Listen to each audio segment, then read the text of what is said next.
Hi friends, welcome to CRISIL. ഇന്ത്യയും south ആഫ്രിക്കയും തമ്മിലുള്ള 4 മത്സരങ്ങളുടെ T20 പരമ്പരയിൽ ആദ്യ മത്സരത്തിൽ ഇന്ത്യ സൗത്ത് ആഫ്രിക്കയെ 61 റൺസിന് പരാജയപ്പെടുത്തിയിരിക്കുകയാണ്. ആദ്യ മത്സരം ജയിച്ച് ഇന്ത്യ 1-0 മുന്നിലെത്തിയിരിക്കുകയാണ്.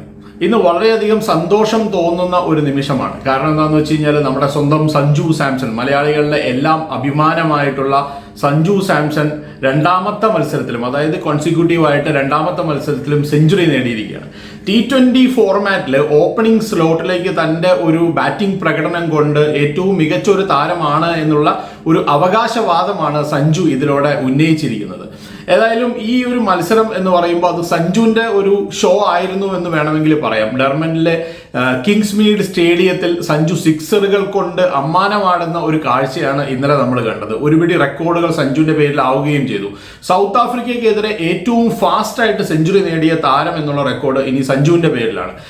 47 ബോളുകളിലാണ് സെഞ്ചുറി നേടിയത് എന്നുള്ളതാണ്. ഇതിനു മുമ്പ് ഈ നേട്ടം കൈവരിച്ചിരുന്നത് 55 ബോളുകളിൽ സെഞ്ചുറി നേടിയ ഇന്ത്യൻ ക്യാപ്റ്റനായിട്ടുള്ള സൂര്യകുമാർ യാദവ് ആയിരുന്നു. അതുപോലെ തന്നെ ഏതെങ്കിലും ഒരു ഇന്ത്യൻ താരം അടുപ്പിച്ചടുപ്പിച്ച് 2 മാച്ചുകളിൽ T20 മാച്ചുകളിൽ സെഞ്ചുറി നേടുന്നത് ഇതാദ്യമാണ്. ആ റെക്കോർഡും സഞ്ജുവിന് സ്വന്തമായിരിക്കുകയാണ്. ഏറ്റവും കൂടുതൽ T20 സെഞ്ചുറികൾ നേടിയ ഇന്ത്യൻ താരങ്ങളുടെ ലിസ്റ്റ് എടുക്കുകയാണെങ്കിൽ അതിൽ രോഹിത് ശർമ്മയാണ് 1-ാം സ്ഥാനത്ത്, 5 സെഞ്ചുറികൾ.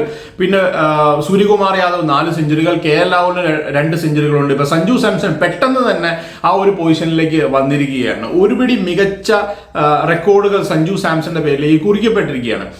ഇതിനു മുമ്പ് നടന്ന ഒരു മത്സരത്തിൽ നമുക്കറിയാം, ബംഗ്ലാദേശുമായിട്ടുള്ള പരമ്പരയാണല്ലോ, അതിൽ ലാസ്റ്റ് മത്സരത്തിൽ ഹൈദരാബാദിൽ 47 ബോളുകളിൽ 111 റൺസ് നേടാനായിട്ട് സഞ്ജുവിന് സാധിച്ചിരുന്നു എന്നുള്ളതാണ്. ഇപ്പോൾ ഈ മത്സരത്തിൽ 50 ബോളുകളിൽ അദ്ദേഹം നേടിയത് 107 റൺസാണ്. അതിൽ 10 സിക്സറുകളും 7 ബൗണ്ടറികളുമാണ് അദ്ദേഹം നേടിയത് എന്നുള്ളത് ഏറ്റവും പ്രധാനപ്പെട്ട കാര്യമാണ്. വളരെ വളരെ വളരെ സന്തോഷം തോന്നുന്ന ഒരു നിമിഷത്തിലൂടെയാണ് കടന്നു പോകുന്നത്.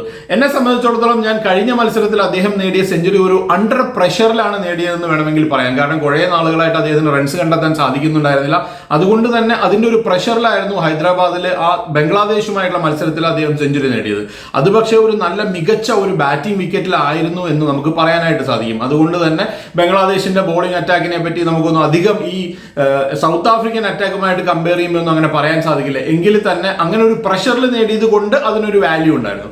പക്ഷെ ഇവിടെ എന്ന് പറയുന്നത് ടോട്ടലി ഡിഫറെന്റ് ആയിട്ടുള്ള ഒരു കണ്ടീഷൻ ആയിരുന്നു. ഇവിടെ ശരിക്കും പറയുകയാണെങ്കിൽ ഇത് ലോകത്തിലെ തന്നെ ഏറ്റവും മികച്ച ബാറ്റിംഗ് ട്രാക്കുകളിൽ ഒന്നാണ് എന്ന് പറയാം. പക്ഷെ എന്നാലും ഈ സെഞ്ചുറിയെയാണ് ഞാൻ കൂടുതൽ വിലയിരുത്തുന്നത്. അതിന്റെ റീസൺ എന്താണെന്ന് ഞാൻ വഴിയെ പറയുകയും ചെയ്യാം. ഏതായാലും നമ്മൾ മത്സരത്തിലേക്ക് വരികയാണെങ്കിൽ ടോസ് നേടിയ സൗത്ത് ആഫ്രിക്കൻ ക്യാപ്റ്റനായിട്ടുള്ള എയ്ഡൻ മാർക്രാം ബൗൾ ചെയ്യാനായിട്ട് തീരുമാനിക്കുകയായിരുന്നു. നമ്മൾ ഈ പിച്ച് റിപ്പോർട്ട് പരിശോധിക്കുന്ന സമയത്ത് ഷോൺ പൊള്ളോക്ക് പറഞ്ഞതും അത് തന്നെയായിരുന്നു. ആരാണോ ടോസ് ജയിക്കുന്നത് അവർ ബൗളിംഗ് തിരഞ്ഞെടുക്കാനായിരിക്കും സാധ്യത എന്നുള്ളതാണ്. കാരണം കിങ്സ്മീഡ് ഒരു ചേസിംഗ് ഗ്രൗണ്ട് ആയതുകൊണ്ടല്ല, അവിടെ നല്ല ഓവർകാസ്റ്റ് കണ്ടീഷൻ, അതായത് അന്തരീക്ഷം മേഘാവൃതമായിരുന്നു. അതുകൊണ്ട് തന്നെ ഫാസ്റ്റ് ബോളർമാരെ അതിലേറ്റ് സഹായിക്കുന്ന ഒരു കണ്ടീഷൻ ആയിരുന്നു ഇനീഷ്യൽ സ്റ്റേജിൽ ഉള്ളത് എന്നുള്ളതാണ്. അതുകൊണ്ട് തന്നെ ടോസ് ജയിച്ച ഉടനെ തന്നെ മാർക്രാം ബോൾ ചെയ്യാനായിട്ട് തീരുമാനിക്കുന്നത് നമ്മൾ കണ്ടു. പക്ഷേ മാർക്രാമിന്റെ ഒരു സ്ട്രാറ്റജി എന്ന് പറയുന്നത് ഈ പവർ പ്ലേയിൽ മെയിൻ ആയിട്ടുള്ള അവരുടെ ഫാസ്റ്റ് ബോളർമാരെ എല്ലാവരെയും വെച്ചുകൊണ്ട് ബോൾ ചെയ്യുക എന്നുള്ളതായിരിക്കും എന്നാണ് ഞാൻ കരുതിയത്. പക്ഷെ എല്ലാവരെയും അമ്പരിപ്പിച്ചുകൊണ്ട് രണ്ടാമത്തെ ഓവറിൽ അദ്ദേഹം തന്നെ ബോൾ ചെയ്യാനായിട്ട് വരികയും അദ്ദേഹം ഓഫ് സ്പിൻ ബോൾ ചെയ്യുകയും ചെയ്തു. പിന്നെ പവർ പ്ലേയിൽ വീണ്ടും ഒരു ഓവർ മറ്റൊരു ലെഫ്റ്റ് ഹാൻഡ് സ്പിന്നർ ആയിട്ടുള്ള കേശവ് മഹാരാജാന് കൊടുക്കുന്നതും കണ്ടു. എന്തിനാണ് ഇങ്ങനെ ഒരു സിറ്റുവേഷനിൽ അല്ലെങ്കിൽ ഒരു കണ്ടീഷനിൽ ആ 6 ഓവറിൽ 2 ഓവർ സ്പിന്നർമാരെ കൊണ്ട് എറിയിച്ചത് എന്നുള്ളതിനെ പറ്റി യാതൊരു ഐഡിയയും കിട്ടുന്നില്ല. കാരണം എന്ന് വെച്ചാൽ ഏത് ക്യാപ്റ്റൻ ആണെങ്കിലും അങ്ങനെ ഒരു ഓവർ അദ്ദേഹം ആ ടോസ് നേടിയ ഉടനെ എന്തുകൊണ്ട് ഫീൽഡിംഗ് തിരഞ്ഞെടുക്കുന്നു എന്നുള്ള ചോദ്യത്തിന് ഉത്തരം അദ്ദേഹം പറഞ്ഞത് തന്നെ കുറച്ച് മോയ്സ്ചർ ഉണ്ട് പിച്ചിൽ, അപ്പൊ അതുകൊണ്ട് ഫാസ്റ്റ് ബോളർമാർക്ക് ഹെൽപ്പ് കിട്ടും എന്നുള്ളതായിരുന്നു ആദ്യത്തെ കമന്റ്. പിന്നെ അദ്ദേഹം ഉടനെ തന്നെ പറഞ്ഞത് എന്താണെന്ന് വെച്ചാൽ ഒരു ഓവർകാസ്റ്റ് കണ്ടീഷനാണ്. അപ്പോൾ ഓവർകാസ്റ്റ് കണ്ടീഷനിൽ ബാറ്റ് ചെയ്യാൻ ബുദ്ധിമുട്ടായിരിക്കും. അപ്പൊ ഇന്ത്യൻ ബാറ്റർമാരെ ആദ്യം തന്നെ ട്രബിളിലാക്കുക, 2-3 വിക്കറ്റുകൾ നേടി പവർ പ്ലേക്ക് അവരെ ട്രബിളിലാക്കുക എന്നുള്ളതാണ് അവരുടെ ഉദ്ദേശം എന്ന് നമുക്ക് ക്ലിയർ കട്ടായിട്ട് അറിയാമായിരുന്നു. എന്നിട്ടും എന്തുകൊണ്ട് ഈ 2 സ്പിന്നർമാരെ 2 ഓവർ ബോൾ ചെയ്യിച്ചു എന്നുള്ളത് ഒരു അത്ഭുതകരമായിട്ട് തോന്നുകയാണ്. അപ്പൊ അതുകൊണ്ടാണ് ഞാൻ പറഞ്ഞത്, ഇങ്ങനെയുള്ള ഒരു കണ്ടീഷൻ ആയതുകൊണ്ടാണ് ഞാൻ പറഞ്ഞത് ബൗളർമാർക്ക് ഇനീഷ്യൽ ഹെൽപ്പ് കിട്ടുന്ന ഒരു കണ്ടീഷൻ ആയിരുന്നു. അതുകൊണ്ടാണ് ഞാൻ പറഞ്ഞത് സഞ്ജുവിന്റെ ഈ സെഞ്ചുറി മികച്ചതാണ് എന്നുള്ളത്. ഇപ്പൊ ഹൈദരാബാദിൽ അദ്ദേഹം നേടിയ സെഞ്ചുറി ഒരു അണ്ടർ പ്രഷറിൽ നേടിയ സെഞ്ചുറി, ഒരുപാട് സമ്മർദ്ദത്തിലായിരുന്നു അന്നത്തെ ഒരു മത്സരത്തിൽ സഞ്ജു കളിക്കാനായിട്ട് ഇറങ്ങിയത്. പക്ഷേ ഈ മത്സരത്തിലെ സെഞ്ചുറി എന്ന് പറയുന്നത് ഇങ്ങനെ ഒരു കണ്ടീഷൻ, അത് കഴിഞ്ഞപ്പോൾ കണ്ടീഷൻസ് എല്ലാം അനുകൂലമായി. പിന്നെ സഞ്ജുവിന്റെ ബാറ്റിൽ നിന്ന് ബൗണ്ടറികളും സിക്സറുകളും തരങ്ങും വിലങ്ങും പായുന്ന കാഴ്ച നമ്മൾ കണ്ടിരുന്നു. 2 ടീമുകളിലും നമ്മൾ നമ്മൾ നോക്കുകയാണെങ്കിൽ ഇപ്പോൾ ഇന്ത്യൻ ടീമിന്റെ ഒരു ഫോർമേഷനിലേക്ക് നമ്മൾ വരുമ്പോൾ 3 ഫാസ്റ്റ് ബോളർമാരും 3 സ്പിന്നർമാരുമായിട്ടാണ് ഇന്ത്യ കളിക്കാൻ ഇറങ്ങിയത്. അതുകൊണ്ട് തന്നെ 5 ബാറ്റർമാരും 2 ഓൾറൗണ്ടേഴ്സും പിന്നെ 4 ബൗളേഴ്സുമായിട്ടാണ് ഇന്ത്യ കളിക്കാൻ ഇറങ്ങിയതെന്ന് പറയേണ്ടി വരും. 5 ബാറ്റർമാരെ നമുക്കറിയാം. അത് കഴിഞ്ഞ് 2 ഓൾറൗണ്ടർമാരുടെ ലിസ്റ്റിലേക്ക് വരുമ്പോൾ ഹാർദിക് പാണ്ഡ്യയും അതുപോലെ തന്നെ ഒരു സ്പിൻ ഓൾറൗണ്ടർ ആയിട്ടുള്ള അക്ഷർ പട്ടേലിനുമാണ് ഇന്ത്യ അവിടെ യൂസ് ചെയ്തത്. അപ്പോൾ 7 ബാറ്റർമാർ വേണമെങ്കിൽ പറയുമ്പോൾ 7 ബാറ്റർമാർ മാത്രമാണ് ഇന്ത്യൻ നിരയിൽ ഉണ്ടായിരുന്നത്. അതിൽ ഫാസ്റ്റ് ബോളർമാരിൽ ഹാർദിക് പാണ്ഡ്യയും അവേഷ് ഖാനും അർഷദീപ് സിംഗും ആണെങ്കിൽ സ്പിൻ ഡിപ്പാർട്ട്മെന്റ് കൈകാര്യം ചെയ്തത് അക്ഷർ പട്ടേലും രവി ബിഷ്ണോയും വരുൺ ചക്രവർത്തിയുമായിരുന്നു. അപ്പോൾ അതുപോലെ തന്നെ നമ്മൾ സൗത്ത് ആഫ്രിക്കൻ നിരയിലേക്ക് വരുമ്പോൾ അവർ ഒരുപാട് പുതിയ താരങ്ങളെ പരീക്ഷിക്കാനായിട്ടുള്ള ഒരു അവസരമായിട്ട് ഇതിനെ കാണുകയും ചെയ്തിരുന്നു. 4 ഫാസ്റ്റ് ബോളർമാരും 2 സ്പിന്നർമാരും പിന്നെ ഏഡൻ മാർക്രം എന്ന് പറയുന്ന ഒരു പാർട്ട് ടൈം സ്പിന്നറുമാണ് അവരുടെ നിരയിൽ പ്രധാനമായിട്ടും ഉണ്ടായിരുന്നത്. അതിൽ സ്പിന്നർമാരായിട്ടുണ്ടായിരുന്നത് പീറ്ററും അതുപോലെ തന്നെ കേശവ് മഹാരാജ് എന്ന് പറയുന്ന ലെഫ്റ്റ് ആം സ്പിന്നറുമായിരുന്നു. ഇനി ഫാസ്റ്റ് ബോളിംഗ് ഡിപ്പാർട്ട്മെന്റിൽ ജെറാഡ് കോസിയ നല്ല ഒരു എക്സലന്റ് ഫാസ്റ്റ് ബോളർ ആണെന്ന് നമുക്കറിയാം. മാർഗോ യാൻസൺ അതിലും നല്ല മികച്ചൊരു ബോളറാണ്. പാട്രിക് ക്രൂഗർ എന്ന് പറയുന്ന ഒരു ഓൾറൗണ്ട് ഫാസ്റ്റ് ബോളറാണ് അദ്ദേഹത്തിനെയും അവർ ഉൾപ്പെടുത്തിയിരുന്നു. നല്ല ഒരു എന്താ പറയുക ഒരു ബാറ്റിംഗ് നിരയായിരുന്നു അവരുടെ. ബോളിങ്ങിനേക്കാളും ഞാൻ പറയുകയാണെങ്കിൽ നല്ലൊരു ബാറ്റിംഗ് നിര. അതുകൊണ്ടൊക്കെ ആയിരിക്കണം ചിലപ്പോൾ അവർ ചേസ് ചെയ്യാനായിട്ട് തീരുമാനിച്ചതെന്നാണ് എൻ്റെ ഒരു തോന്നൽ. ഏതായാലും നമ്മൾ ഈ മത്സരത്തിന്റെ ഒരു പ്രത്യേകതയിലേക്ക് വരുന്ന സമയത്ത് എക്സലന്റ് ആയിട്ടുള്ള ഒരു ബാറ്റിംഗ് പ്രകടനം സഞ്ജുവിന്റെ ഭാഗത്ത്. സഞ്ജുവിന്റെ ബാറ്റിംഗ് പ്രകടനത്തെ നമ്മൾ വീണ്ടും വീണ്ടും പറയുന്നത് എന്തുകൊണ്ടാണെന്ന് വെച്ച് കഴിഞ്ഞാൽ നമ്മൾ 202 റൺസാണ് ടോട്ടൽ നേടിയത്. അതിൽ സഞ്ജു നേടിയ 107 റൺസ് മാറ്റി നിർത്തി കഴിഞ്ഞാൽ പിന്നെ അടുത്തൊരു കോൺട്രിബ്യൂഷൻ എന്ന് പറഞ്ഞാൽ 33 റൺസ് നേടിയ തിലക് വർമ്മയാണ്. പിന്നെ അടുത്തൊരു കോൺട്രിബ്യൂഷൻ എന്ന് പറഞ്ഞാൽ 22 റൺസ് നേടിയ സൂര്യകുമാർ യാദവാണ്. ഈ 2 പാർട്ട്ണർഷിപ്പുകൾ മാത്രമാണ് ഇന്ത്യക്ക് ഉണ്ടായത്. അതായത് തിലക് വർമ്മയും സഞ്ജു സാംസണും തമ്മിലുള്ള ഒരു പാർട്ട്ണർഷിപ്പ് ഒരു 77+ റൺസിന്റെ ഒരു പാർട്ട്ണർഷിപ്പ്, മറ്റേതൊരു 60+ റൺസിന്റെ ഒരു പാർട്ട്ണർഷിപ്പ്. ഈ 2 പാർട്ട്ണർഷിപ്പുകൾ മാത്രമാണ് ഇന്ത്യയിൽ ഉണ്ടായിരുന്നത് എന്നുള്ളതാണ്. നമ്മൾ ഈ 7 ബാറ്റർമാരെ വെച്ച് കളിക്കുമ്പോഴുള്ള ഒരു ചെറിയ പ്രശ്നം ഇതാണ്. നമ്മൾ ഇതിനു മുമ്പുള്ള ഈ വേൾഡ് കപ്പിലൊക്കെ നമ്മൾ കണ്ടതാണല്ലോ. നമ്മുടെ 8ാമത്തെ ബാറ്ററായിട്ട് അല്ലെങ്കിൽ ആ ഒരു 7 ബാറ്റർ കഴിഞ്ഞ് 8ാമത്തെ ബാറ്ററായിട്ട് വന്നിരുന്ന അക്ഷർ പട്ടേലിന്റെ ഒരു പൊസിഷൻ ആയിരുന്നു അവിടെ. അപ്പൊ 8 ബാറ്റർമാരും 3 ബൗളർമാരും, അത് ഓൾറൗണ്ടേഴ്സിനെയൊക്കെ കൂട്ടിയാണ് ഞാൻ പറയുന്നത്, അങ്ങനെയാണ് കളിച്ചുകൊണ്ടിരുന്നത്. പക്ഷെ ഇവിടെ കുറച്ച് റിസ്ക് എടുക്കാനായിട്ട് നമ്മൾ തയ്യാറായി.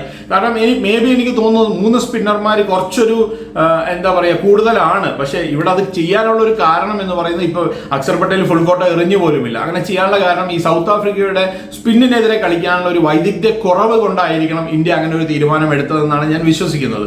ഏതായാലും എക്സലന്റ് ആയിട്ടുള്ള ഒരു ബാറ്റിംഗ് പ്രകടനത്തിലൂടെ ചിലപ്പോൾ ഒരു 220 റൺസ് വരെയൊക്കെ പോകാൻ പറ്റുന്ന ഒരു വിക്കറ്റാണ് ഈ കിങ്സ് മീഡിലേത്. പക്ഷെ 202 റൺസിൽ ഇന്ത്യ അവസാനിക്കുകയായിരുന്നു. 16 ഓവറുകൾ കഴിയുമ്പോൾ ഇന്ത്യ 175 റൺസ് എന്ന് പറയുന്ന ഒരു നല്ല സ്കോറിലായിരുന്നു.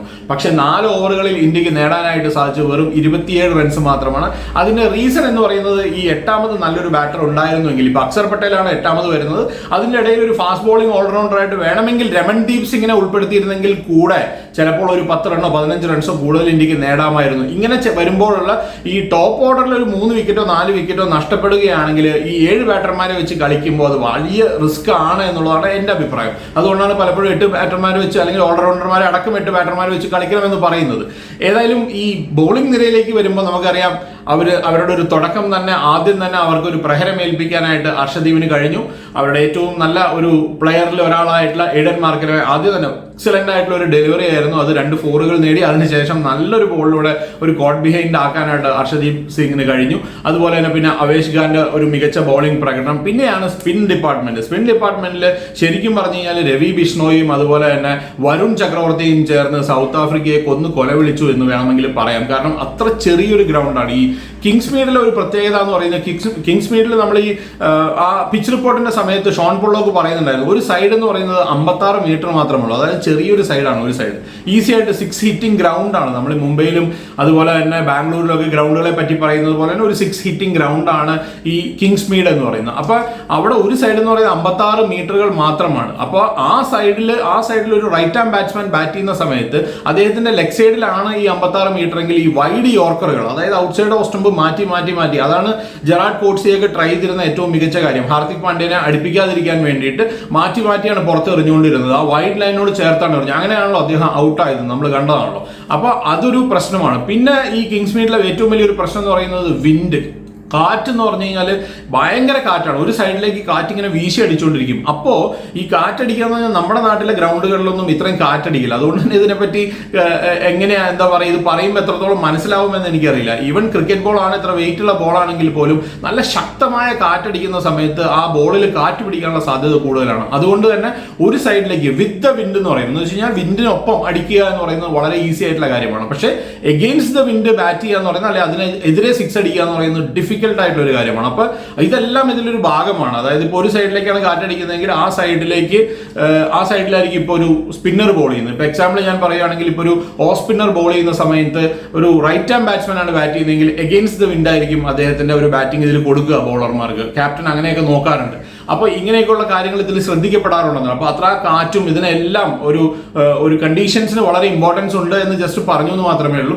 ഏതായാലും അതിനെല്ലാം മറികടന്നുകൊണ്ട് സഞ്ജു സാംസന്റെ ഒരു എക്സലന്റ് ആയിട്ട് ഇന്നിങ്സ് നമ്മൾ കണ്ടു. അവരുടെ നിലയിൽ ഏറ്റവും എക്സ്പീരിയൻസ്ഡ് ആയിട്ടുള്ള ബാറ്റർമാരെന്ന് പറഞ്ഞാൽ നമുക്കറിയാം, ഇപ്പൊ 23 കോടിക്ക് സൺറൈസേഴ്സ് നിലനിർത്തിയ ഹെൻറിച്ച് ക്ലാസനും അതുപോലെ ഡേവിഡ് മില്ലറും ഒക്കെയാണ്. ഏറ്റവും നല്ല ഫിനിഷർമാരിൽ ഒരാളാണ് ഡേവിഡ് മില്ലർ. പക്ഷെ അവരെയൊക്കെ തളച്ചിടാനായിട്ട് വരുൺ ചക്രവർത്തിക്കും രവി ബിഷ്ണോയ്ക്കും കഴിഞ്ഞിരിക്കുകയാണ്. രണ്ടുപേരുടെയും പ്രകടനം എക്സലന്റ് ആയിരുന്നു. ഒരാൾ 25 റൺസ് കൊടുത്ത് 3 വിക്കറ്റ് നേടിയപ്പോൾ മറ്റൊരാൾ 28 റൺസ് കൊടുത്ത് 3 വിക്കറ്റ് നേടിയിരിക്കുകയാണ്. ഒന്ന് ആലോചിച്ച് നോക്കൂ. ശരിക്കും പറഞ്ഞാൽ 53 റൺസ് 8 ഓവറിൽ 53 റൺസ് മാത്രം വിട്ടുകൊടുത്തുകൊണ്ടാണ് അവര് ഈ 6 വിക്കറ്റുകൾ സൗത്ത് ആഫ്രിക്കയുടെ നേടിയത്. രണ്ടുപേരും ചേർന്ന്, രവി ബിഷ്ണോയും അതുപോലെ തന്നെ വരുൺ ചക്രവർത്തിയും ചേർന്നിട്ട്. എന്തായാലും എക്സലന്റ് ആയിട്ടുള്ള ഒരു ബോളിംഗ് ബാറ്റിംഗ് പ്രകടനം, ഒരു ക്ലിനിക്കൽ ആയിട്ടുള്ള ഒരു ഫിനിഷ് എന്ന് വേണമെങ്കിൽ പറയാവുന്ന ഒരു പ്രകടനമായിരുന്നു ഇന്ത്യയുടെ ഭാഗത്ത് നിന്ന് ഉണ്ടായിട്ടുള്ളത്.